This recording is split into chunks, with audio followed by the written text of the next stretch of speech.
Estou tentando gravar. Você está gravando, avisa a todos que estão sendo gravados. Então, estou avisando a todos que nós estamos sendo gravados, tá bom? E então, voltando para lá, voltando aqui para o nosso material,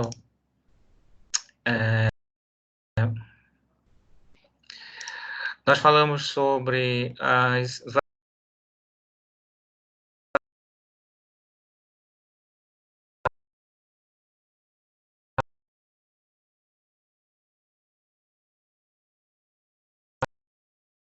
visão neurológica, visão islâmica, todas as visões que existem a respeito da vida, né?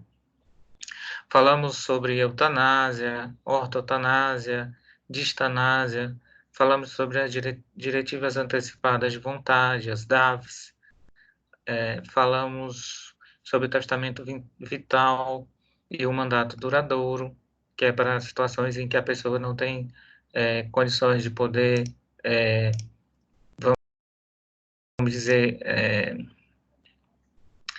para a Samara está dizendo aqui, ainda não fiz o mapa mental, né? Pois é, Samara, é muito interessante você fazer esse mapa mental por conta da, é, da imagem. Nós somos muito visuais, nós somos muito visuais.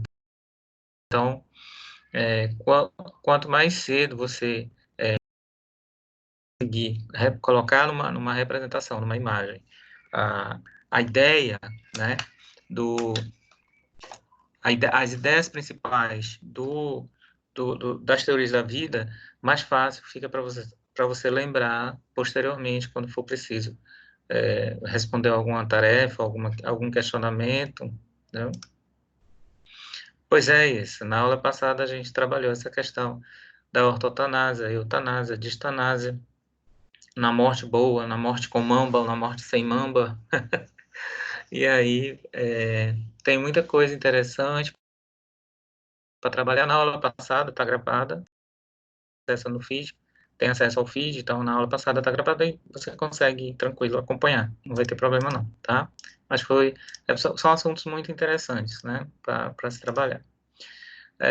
Vamos voltando aqui, o que a gente falou, né, sobre as questões olha que a mamba, você quer morrer com mamba ou sem mamba, entendeu? É muito interessante a historinha da mamba, né? Falamos sobre direitos do nascituro, falamos sobre os alimentos gravídicos, a proteção da maternidade, a questão da licença empregada gestante, do artigo 392 da CLT, que a empregada gestante tem a estabilidade, tem a licença.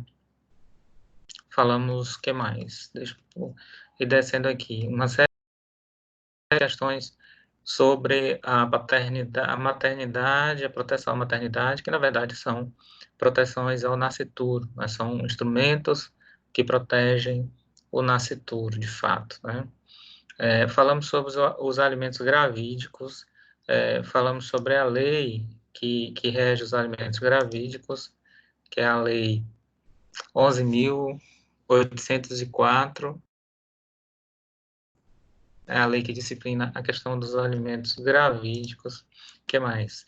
Falamos sobre o nascituro, o nodum conceptus, falamos sobre os concepturos. Bom, e hoje a gente vai começar a falar sobre a capacidade de direito e a legitimidade do direito. Tá certo? Deixa eu ver quem que já está aqui. Já está aqui a Luana, Samara, a Iessa, a William ainda não está. Ainda não, e o Pedro Henrique ainda não chegaram. Mas vamos começando, né, gente? Ou vocês querem aguardar mais uns 2 minutinhos para ver se os colegas chegam? O que que eles dizem aí no chat? O que que eles dizem aí no grupo da turma? Vocês estão em contato com eles no grupo? E qual é a informação que eles dão? Se eles já estão vindo?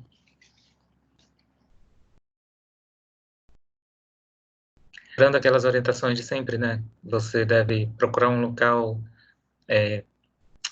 relativamente confortável dentro da sua casa, silencioso, onde você pode estudar. É difícil nesse tempo de confinamento, que a casa está cheia, tem muita gente, mas na medida do possível, tentar explicar para a família que você agora está em aula, se puderem, diminuir o barulho dentro da casa em respeito a você como estudante, seria muito interessante. Ajudaria você na concentração, porque a gente sabe que você já tem dificuldade de concentrar na aula mesmo, tem muita distração na aula tradicional, dentro da sala de aula. Imagina dentro de uma aula virtual, né, que você tem ali em WhatsApp, mil e uma distrações. E aí isso atrapalha o seu rendimento, porque a gente sabe que a aula a aula você não aprende na aula. A aula serve para você compreender algum assunto. Na verdade, você só aprende segundo a técnica do professor Pierre, que eu sigo, recomendo, oriento, divulgo. Segundo a técnica do professor Pierre, você só aprende mesmo estudando. E estudar é um trabalho solitário, sozinho, após a aula. Você vai estudar, você vai ler, rever suas anotações, rever as matérias e no fim fazer exercícios e depois vai dormir, porque é durante o sono que vem a fase do sono REM, ou sono profundo, né? É o sono que você sonha, e aí nesse exato momento do sonho profundo é que as informações importantes durante o dia vão ser fixadas. Então, recomendo para você que siga a teoria do professor Pierre, e que você não vai perder tempo, tá bom? Então já deu um tempinho, né, para o pessoal chegar, vamos aqui, deixa eu ver, alguma informação do pessoal, como é que se eles vêm, não vêm, vamos ver.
Não sei se aí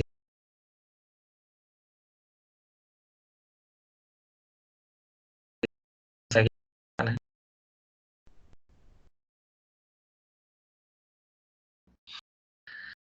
Bom,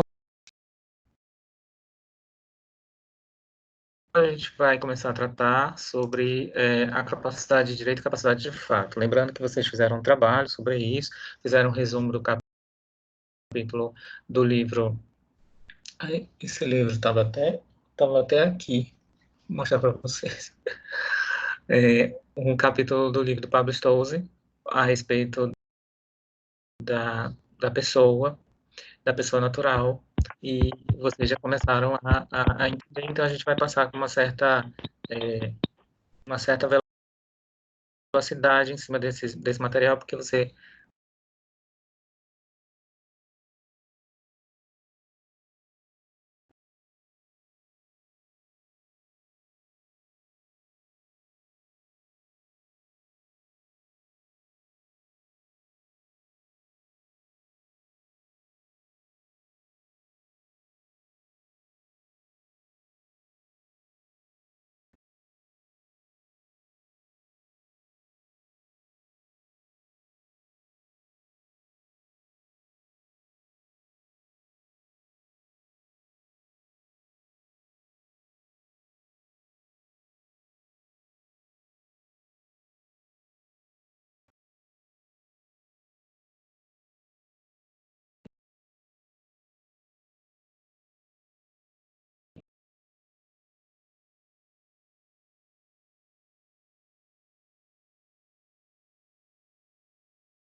pode estar legitimada para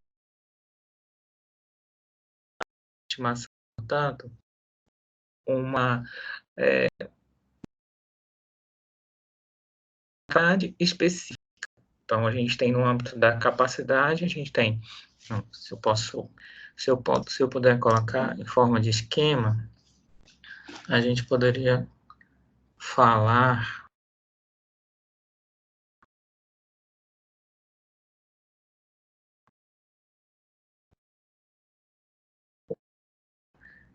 onde é que está o quadro? Sumiu o quadrinho. Deixa eu ver aqui.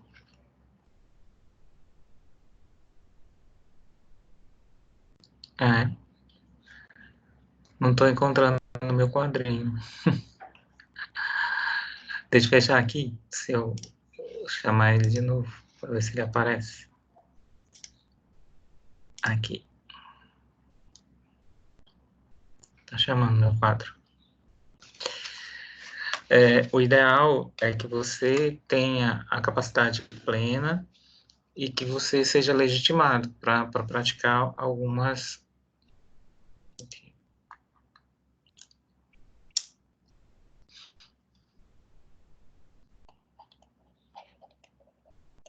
Aqui. Tá dando certo. Apareceu aqui para mim meu quadrinho.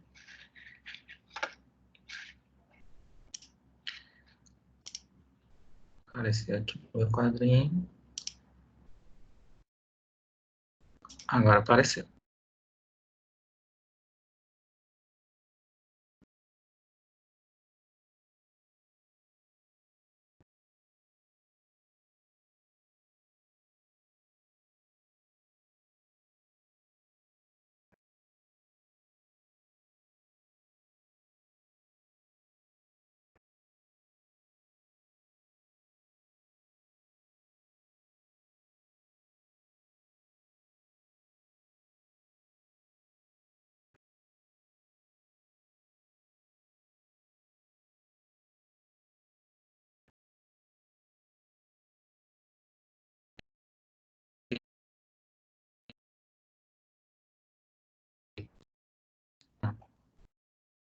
Você pode usar atos da vida plenamente, você está plenamente capaz.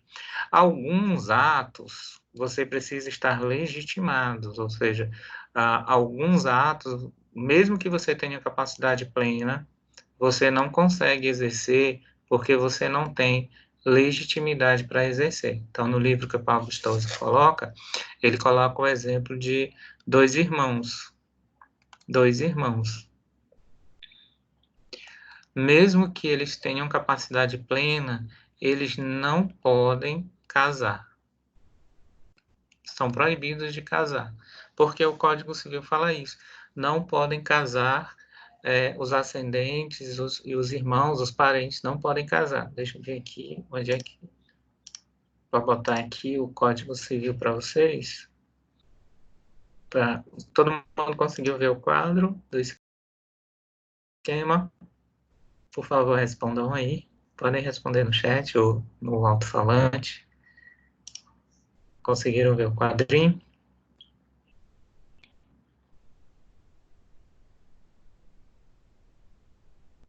Obrigado, Luana. Deu certo, né? Pronto. Então, eu vou abrir aqui o Código Civil.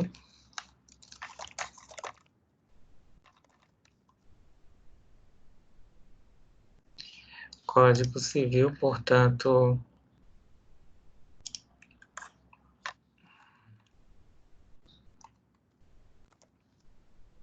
falando sobre o casamento, tá? Então, sobre o casamento, a capacidade para casar, ó, capacidade para casar. Aí, você não viu o quadro? O que será isso que aconteceu? Você não viu o quadrinho? É esse quadro aqui, ó. Agora, o quadro sobre a capacidade, o quadro sintético sobre a capacidade, né? Que nós temos a capacidade de direito, capacidade de fato, e a gente tem a legitimidade. Capacidade de direito é porque o ordenamento jurídico entrega alguns direitos para a gente. A lei concede alguns direitos para a gente. Na capacidade de fato, é a capacidade realmente real de você executar esses atos pessoalmente. Então, você tem a capacidade de fato. Somando as duas, você tem a capacidade que a gente chama plena. A capacidade plena, portanto, é a junção das duas capacidades, da capacidade real e da capacidade de fato. Capacidade de direito é a capacidade de fato, aí você tem capacidade plena. Quando uma pessoa é plenamente capaz, ela pode praticar os atos da vida civil. Mas ela pode praticar tudo o que ela quer? Não.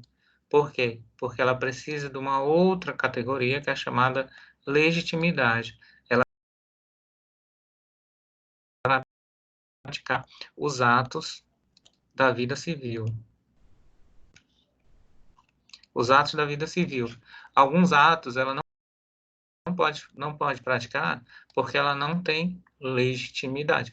Aí o Pablo Stoss dá o exemplo de dois irmãos que, apesar de serem plenamente capazes, sejam maiores de idade, estão em plenas condições mentais, eles não estão legitimados a casar entre si. Né? Por que que eles não estão legitimados? Porque a lei não permite. Aí deixa eu mostrar aqui o Código Civil para a gente conhecer. O Código Civil, 1517 para frente, fala sobre a legitimidade para casar, né? Capacidade para o casamento, quem é que pode casar. E tem uma regrinha no 1521, fala sobre os impedimentos. Não podem casar os ascendentes, os descendentes, ou seja, o pai com o filho, o avô com o neto, ou, enfim, não podem casar.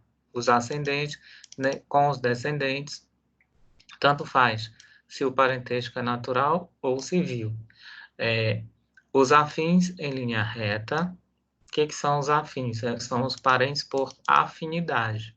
Os afins, eles são parentes, então você não pode casar com os afins, né, em linha reta. Você não pode casar com a sua sogra, por exemplo, seu sogro, porque ele não é seu parente sanguíneo, natural, mas ele é seu parente por afinidade.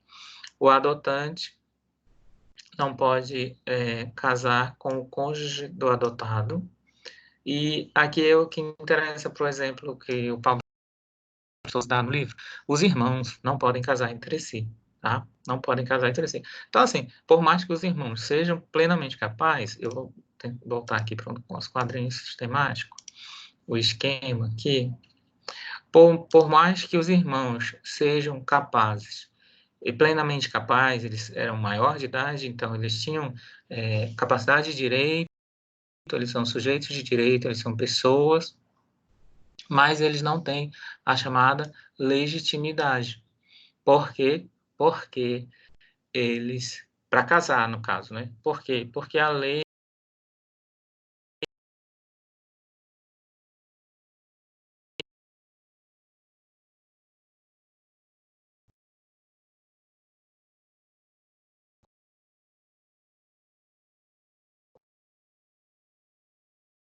o Código Civil, o artigo 1521, o inciso 4º, proíbe, não podem casar os irmãos, tá? Só para lembrar aquela ideia dos parentes, né? Vou colocar aqui do ladinho.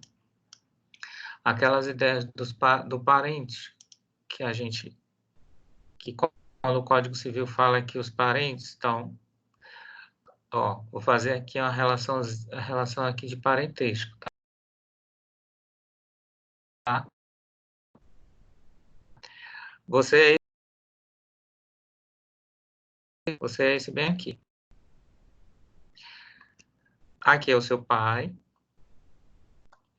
aqui é o seu filho, e subindo mais aqui, você tem o seu avô. Só para mostrar aqui a relação de parentesco. Você casou, tá? Esse aqui é o seu irmão. Bem, aqui é o irmão. Aqui é o irmão. Aí, o pai, aqui é o irmão. O pai e o irmão é o mesmo seu pai. Aqui, ó. Tá aqui. Aí você casou. Isso aqui é o seu cônjuge. Isso aqui é o seu cônjuge, tá bom? Bem aqui. O seu cônjuge tem ascendente também. Ele tem a mãe do cônjuge, que no caso vai ser a sua sogra. Ela aqui é casado, a sogra é casado com uma pessoa que vai ser o seu sogro. Aqui também tem os avós e tal, e tal, e tal. O seu cônjuge tem o irmão. Seu cônjuge tem tio para cá, que está mais afastado, tem tio. Esse pessoal aqui, ele não é seu parente natural. Ele é seu parente por afinidade.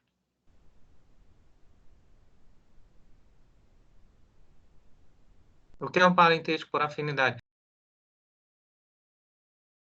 Ou pelo casamento ou pela união estável, você se junta, você se agrega por afinidade com essa outra pessoa. Então, aqui, os parentes dela ou dele, os parentes do seu cônjuge, também são seus parentes por afinidade. Eles acabam agregando por afinidade. Então, por exemplo, se lá no Código Civil está dizendo que você não pode casar com seus parentes por afinidade, os seus parentes por afinidade, você não pode casar, por exemplo, com a sua sogra, com seu sogro. Você não pode. E aí é curioso que mesmo depois de rompida, encerrou aqui ó, o casamento, né? Vamos imaginar essa hipótese. Encerrou o casamento, mesmo que encerre o casamento, esse impedimento ele fica permanente. Você aqui não pode casar ou com a sua sogra ou com o seu sogro. Não pode. Permanente. Porque alguma coisa nesse sentido, você migra, tá? Você vai estar na relação de casamento aqui entre a sogra, que era a sua ex-sogra, né? E aí, o que vai acontecer com a sua ex-esposa? Quer saber aqui? Pensa aí, o que vai acontecer com ela? Ó, vou botar você aqui, ó. Você casou com a sua sogra e você veio para cá. Aqui é você, tá? Você veio para cá. Tá aqui, casou com a sua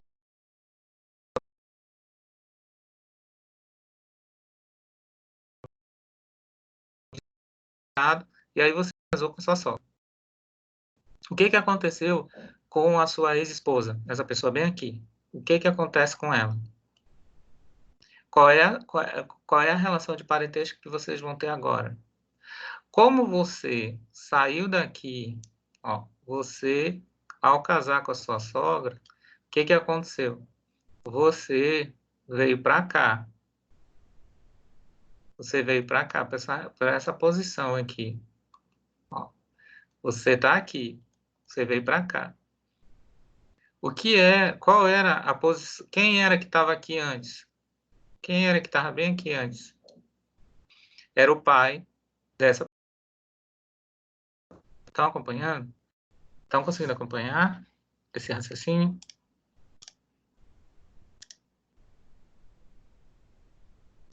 Ó, sim, Luana está dizendo que está conseguindo acompanhar. Aí você fez uma pergunta, daqui a pouco eu já respondo.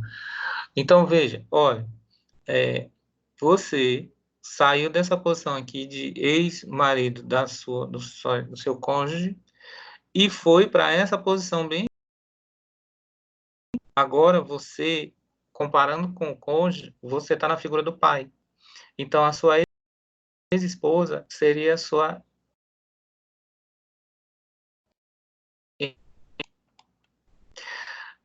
você seria o padrasto, tá? Padrasto, padrasto. Ixi, eu nunca sei como é que se escreve padrasto. Mas você entendeu, né? Padrasto. O padrasto. Padrasto dela, dessa pessoa aqui, ó, da sua ex-esposa. Que confusão que ia ser? O seu filho com a sua ex-esposa, ó, olha só a confusão que ia ficar. O seu filho, ó, vocês eram casados, vocês tiveram um filho. O seu filho com essa esposa, agora você está na posição de avô dela. Preste atenção nisso aqui, ó. Porque o filho está aqui está. E agora, como você está sendo o padrasto da mãe, você está na condição de avô do seu filho. Ia virar uma confusão. É por isso, é exatamente por isso que a lei não permite que você case com a sua sogra ou com seu sogro. Quem está pensando em casar com a sogra ou com o sogro aí não pode, entendeu? Porque vira essa confusão. Professor aí está perguntando, no caso do jogador Rô, mais nova da ex-mulher, seria parente por afinidade? Seria, mas olha o que diz o nosso código aqui, ó. Cadê? Vamos lá para o nosso código. Primeiro tem que saber onde foi que ele casou, qual é a regra que tá vigorando, né? Se foi na Rússia ou se foi no Brasil. Se for no Brasil, a gente tem que ver a regra do casamento civil no Brasil. Ó. Não podem casar os ascendentes com descendentes, seja o parentesco natural ou civil. Tá? No nosso caso aqui, a gente estava estudando civil, e ele está na linha de ascendentes, né? Se casar com sogro, com sogra, está na linha de ascendentes, ascendentes. Então, não podem casar de forma nenhuma, né? Os irmãos, e você, na posição de genro ou nora, estava na posição de descendentes. Então, ascendentes não podem casar com descendentes. É por isso que você não pode casar com sua sogra. Vai virar uma confusão, né? Ó, não podem casar os afins em linha reta. Ó, o que são os afins em linha reta? Vou mostrar aqui, ó. Na relação de parentesco, tem a linha reta. O que é a linha reta? É isso aqui, ó. Na linha reta é isso daqui. Na linha colateral é esses que estão aqui pro lado, tá? Estão aqui pro lado, ó. Esse pessoal aqui, esse daqui. Deixa eu pegar. A linha colateral ela vai se estendendo para cá. É o primo, é o tio, é a sobrinha, entendeu? Esse pessoal não pode casar. Mas essa proibição só é enquanto está esse vínculo, viu, Isso? Aí, ó. Enquanto está o vínculo de parentesco. É, é, acabou o casamento foi encerrado, não tem mais esse vínculo. Eles não são mais seus parentes. No entanto, permanece a proibição do sogro da sogra casar com genro e nora, porque senão vai virar uma confusão. Você vai virar o avô do seu filho. Já pensou isso? Você estava bem aqui, foi para cá, agora você é avô do seu filho, porque você tinha um filho com essa pessoa bem aqui. Seu filho vai ficar sem entender nada, porque de uma hora para outra você era pai, agora você casou com a sogra, ficou na categoria de ascendente, você agora é avô. Essas pessoas, ó, o irmão da sua mulher, por exemplo, o seu cunhado ou cunhada, entendeu? A sobrinha, ou sobrinho, que foi o exemplo da... São parentes colaterais, tá? São parentes colaterais, são para cá, não são em linha reta. Esse parentesco colateral, ele dissolvido ali o casamento, o casamento foi dissolvido pelo divórcio, dissolvido o casamento pelo divórcio, eles não são mais seus parentes. Volto a dizer, salvo essa situação especial aqui da sogra, né? Porque você não pode casar com seu sogro ou com a sua sogra, senão você vai ser avô do seu filho. Mas você não pode ser avô do seu filho. E você vai ser padrasto da sua ex-mulher, ou madrasta do seu ex-marido. Que situação complicada. Não, então, não, entendeu isso?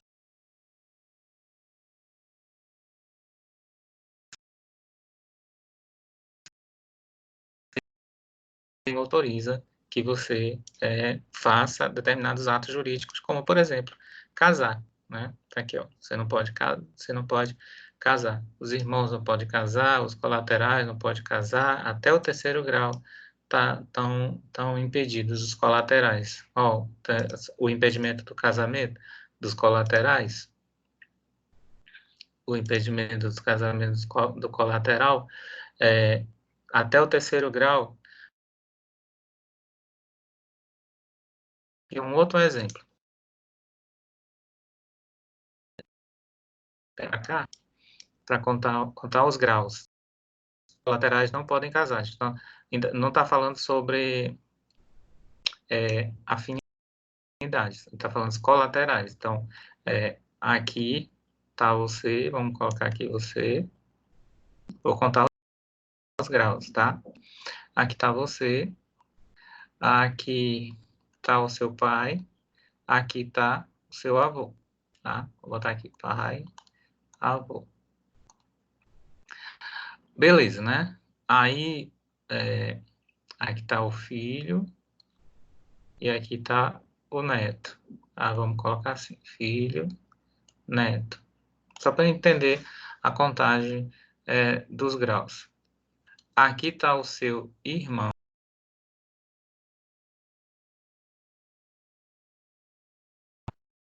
o filho do seu irmão, que no caso em relação a você é sobrinho, tá? Isso tudo eu estou falando em relação ao sobrinho. E aqui está o filho do seu sobrinho, tá?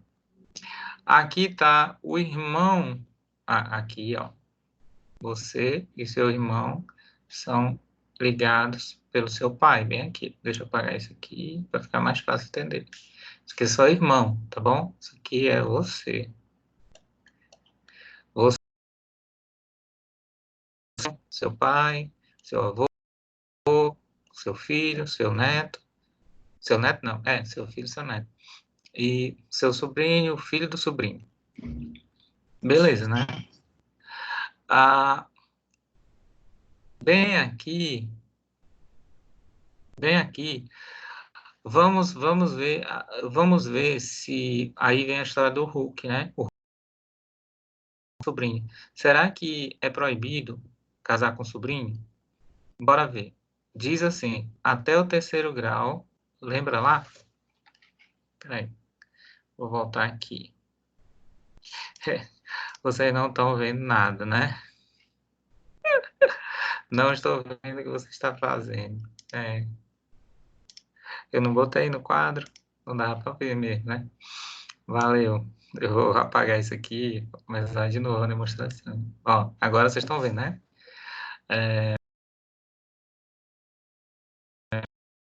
Vou botar aqui, ó. Aqui é você,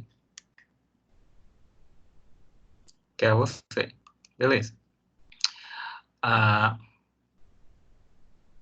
aqui eu sou pai,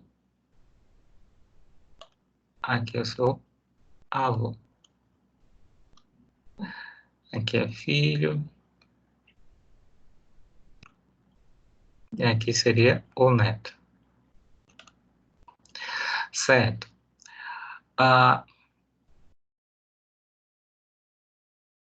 Aqui é seu irmão. seu irmão. Vocês estão ligados por esse ancestral comum aqui, certo? Vocês estão ligados por esse ancestral comum aqui. Aí, o irmão tem um filho. Ou filha. Beleza.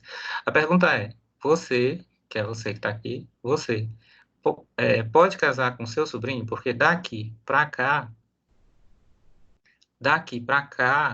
é, tem relação de parentesco, tá? Daqui para cá é relação de tio e sobrinho. Para saber se pode ou não pode, tem que olhar a regra aqui do Código Civil. Então, a gente volta aqui para cá, aí olha aqui no Código Civil e diz assim, tá? Não podem casar os colaterais até o terceiro grau. Presta atenção nisso aí, até o terceiro grau. O que é o terceiro grau? Então, a gente volta para cá. Não podem casar os colaterais até o terceiro grau. Como é que conta os graus? Então, você parte de onde você quer descobrir quantos graus tem. Você parte daqui, vai até o ancestral comum dessa pessoa aqui, você quer fazer uma relação entre você e essa pessoa bem aqui, para saber se o Código Civil proíbe os colaterais casarem até o terceiro grau. Então, você faz assim, ó, você vai até o ancestral comum, cada vez que você sobe na linha de parentesco, você conta um grau. Então, você vai até aqui, no ancestral comum. O ancestral comum desse com esse aqui é o tronco comum, que é o pai. Então, você sobe até aqui, você desce até aqui, mais um grau, e aí você desce até aqui, mais um grau. Contou quantos graus tem aí? Quantos graus tem aí? 1, 2, 3. Então, tio e sobrinho, ou sobrinha, tio e sobrinha são parentes.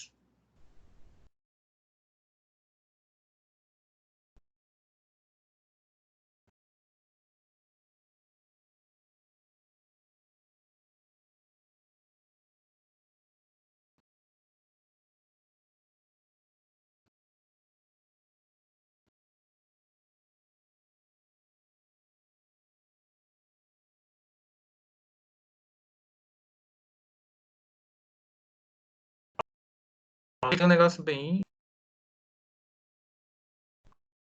Você casasse, você casasse com a sua sobrinha, você ia para cá. Por afinidade, você ia para cá. E você estando aqui, ó, você aqui, ó, você está aqui. Você estando aqui, o seu irmão ia ser o seu padrasto. Ia ser padrasto, não. Seu irmão ia ser o seu sogro. Olha que coisa doida.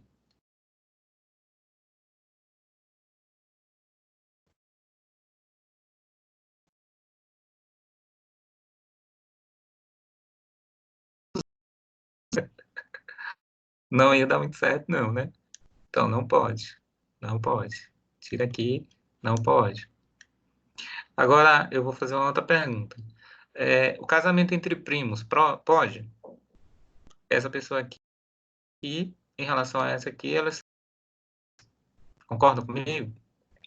O filho desse aqui com o filho desse aqui, né? Esses aqui são irmãos, porque tem um tronco comum aqui.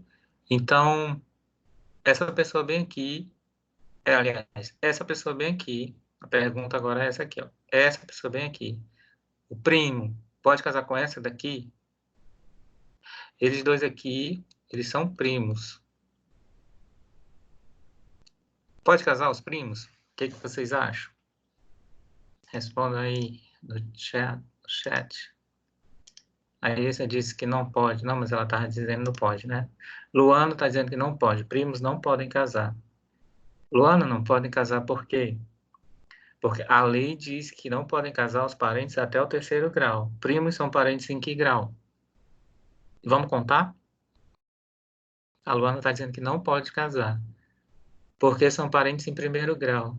Não, Luana. Olha só, vamos contar de novo os graus.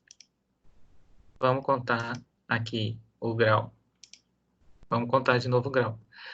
A gente está querendo agora, vamos apagar aqui. Não é mais esse aqui que a gente quer saber. A gente quer saber esse aqui agora, tá? Esse aqui. Luana, esse aqui, em relação a esse bem aqui, a esse aqui, ó. Esse, em relação a esse, eles são parentes de grau. Lembra que eu falei que cada vez que você chega num tronco comum, cada vez que você sobe um nível na relação de parentesco, conta 1 grau, lembra? E cada vez que você desce também, você conta 1 grau. Então, olha, vamos lá contar. Qual é o tronco comum entre esse aqui e esse aqui? O tronco comum é esse bem aqui, ó. É esse aqui, ó. Opa. O tronco comum é esse bem aqui, ó. Esse aqui é o tronco comum entre os dois, tá? Entendeu? Então, a gente vai até esse tronco comum, de lá a gente desce até chegar nele, tá bom? Então, olha, daqui para cá, cada geração é um grau, ó, daqui para cá é 1 grau. Então, daqui para cá é 1 grau, daqui para cá é 1 grau, 2. Então, você já sabe que avô e neto são parentes em 2º grau na linha reta. Mas a gente não quer saber a linha reta, a gente quer saber a colateral. A linha reta é assim e a linha colateral é assim, tá? Vai para o lado. Então, você não quer saber a linha reta, você quer saber a linha colateral. Então, daqui para cá é 1, daqui para cá é 2 graus, 2º grau. Aí tem que descer para encontrar o pai do seu primo. Então, desce mais uma geração e conta mais 1 grau. 3º, então você já sabe que daqui, entre este e este, eles são tio e sobrinho. Tio e sobrinho é 3º grau. O Código Civil proíbe casamentos até o 3º grau. Mas você não quer saber desse aqui, você quer saber desse aqui, do filho do seu tio. Aí você desce mais uma vez e conta mais 1 grau. Cada vez que você desce, você conta 1 grau. Então, bora contar? Aqui, filho e pai são parentes em 1º grau. Filho e neto e avô são parentes em 2º grau. Do avô, desce para o tio. Tio e sobrinho são parentes em 3º grau. E aí chega no seu primo. O primo, então, primos são parentes de 4º grau. Pergunta, parentes de 4º grau podem casar? Sim ou não? Respondam aí. Parentes de 4º grau podem casar? Primos não são parentes de 1º grau, Luana. Tu entendeu agora? Eles são parentes de 4º grau, entendeu? Tem que fazer essa contagem dos graus para a gente saber, porque o nosso Código Civil, olha o que o nosso Código Civil diz. O nosso Código Civil diz que não podem casar os colaterais até o 3º grau, tá? Até o 3º grau. Mas isso vai até tio e sobrinho. Isso vai até tio e sobrinho. Primos não podem. Ou, ao contrário, tio e sobrinho não podem. Primos podem. Por quê? Por que primos podem casar? Porque eles são parentes em 4º grau. e o Código Civil proíbe o casamento de parentes até o terceiro grau. Tio e sobrinho não pode, porque eles são parentes de terceiro grau, mas primos podem, porque são parentes em quarto grau. Entendeu, Luana? Não são parentes em primeiro grau, não. Eles são parentes em quarto grau. Bem longe, em quarto grau, entendeu? Então, se quiser casar com seu primo, você pode, viu? O Código Civil permite. Vamos ver aqui o próximo. Continuar, né? Então, esse é um conceito de legitimidade, né? Legitimidade. Vamos aqui para o nosso Código Civil. Aqui. São conceitos de legitimidade. Então, nem tudo que você quer, você vai poder, porque vai faltar para você legitimidade.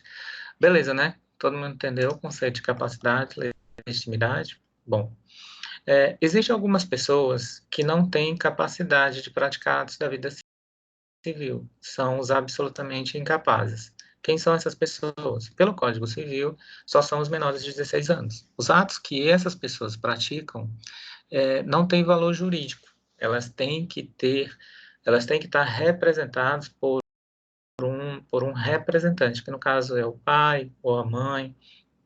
Esses representantes representam essa pessoa, porque segundo o nosso Código Civil, os menores de 16 anos não têm condições de praticar os atos da vida civil. Eles são pessoas, porque nasceram com vida, mas eles não têm capacidade para exercer direito, não têm capacidade de fato. Eles têm capacidade jurídica, eles podem ser sujeitos de direito, o Código Civil pode dar direitos para ele, direito de herança, direito de propriedade. O menor de 16 anos pode ter propriedade, pode ser dono de casa, de carro, pode ser, porque ele é uma pessoa e uma pessoa tem direitos e deveres, então ele pode ter direito de propriedade sobre uma determinada coisa, um determinado bem. Só que ele não pode, por exemplo, fazer um contrato de compra e venda sozinho. Ele não pode, porque o ato dele fazer um contrato de compra e venda só tem valor jurídico se for feito com o pai como representante. Então, essas pessoas, elas não podem praticar atos pessoalmente. Elas precisam de um representante, tá? Aí, ó, só para vocês terem uma... São proibidos tem uma série de coisas, ó, são proibidos de trabalho, os menores de 16 anos, o Estatuto da Criança e do Adolescente, que é o ECA, protege a criança e o adolescente. Então, criança, para os efeitos da lei do Estatuto da Criança e do Adolescente, criança é a pessoa de até 12 anos incompleto. Se ela já atingiu 12 anos, ela é adolescente. Ela vai nessa condição até quando ela atingir 18 anos. Depois que ela completa 18 anos, ela já é um adulto no sentido de já ser responsável por seus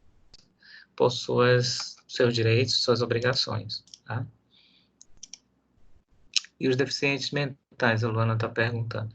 Os deficientes mentais, eles não estão mais na categoria de absolutamente incapazes. É uma boa pergunta da Luana. Deixa eu ver aqui. Luana, os deficientes mentais estavam antigamente, no código passado, no código de 2016, eles estavam na categoria de absolutamente incapazes. No entanto... Professores, naquele livro lá que você botou mesmo, eu lembrei que realmente ele falou que foi criado tipo, um decreto, né? Uma lei só para os deficientes, para eles se tornarem relativamente capazes, não absolutamente. Exatamente. Então, eles não são mais absolutamente incapazes, eles são relativamente, que é o pessoal da incapacidade relativa.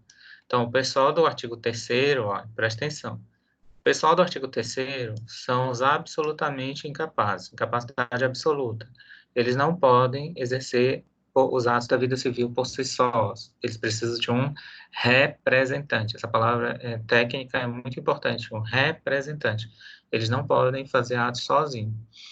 Já o pessoal do artigo 4º, eles são relativamente capazes, ou seja, eles estão no intermediário, eles ainda não atingiram a capacidade plena, que é só atingir com 18 anos, mas eles também não são absolutamente incapazes, como menores de 16 anos.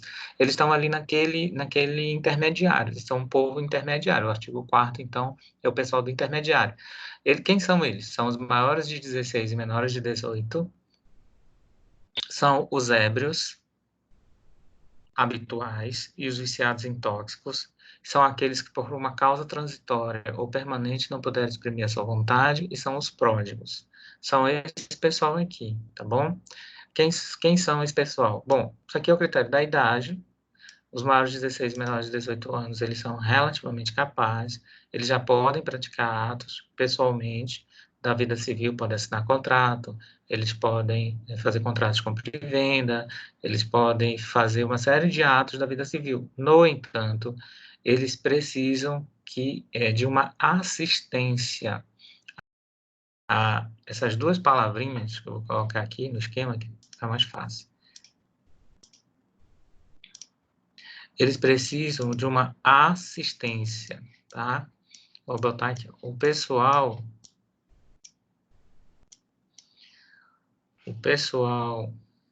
do artigo 3º,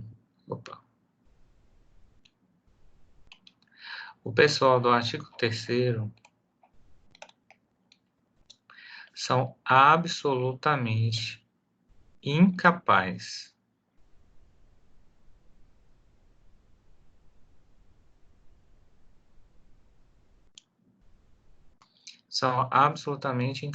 pessoal do artigo 3º. Essas pessoas têm direitos? Têm. Elas têm deveres? Têm, porque são pessoas. Mas elas podem exercer os direitos por conta própria? Não, não podem exercer. E eles precisam de um representante.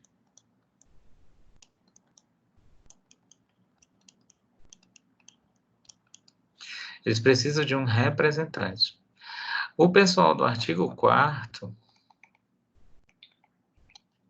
eles são da incapacidade relativa. O pessoal da incapacidade relativa pode praticar a vida civil sozinho? Pode. Sendo que eles precisam de uma assistência.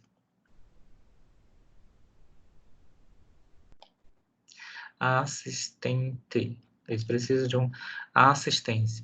Aqui vigora a categoria da representação.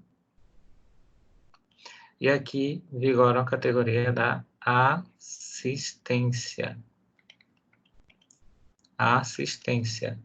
Então, o pessoal aqui do artigo 3º vai comprar uma casa, vai fazer um contrato de compra e venda, vai fazer qualquer contrato da vida civil.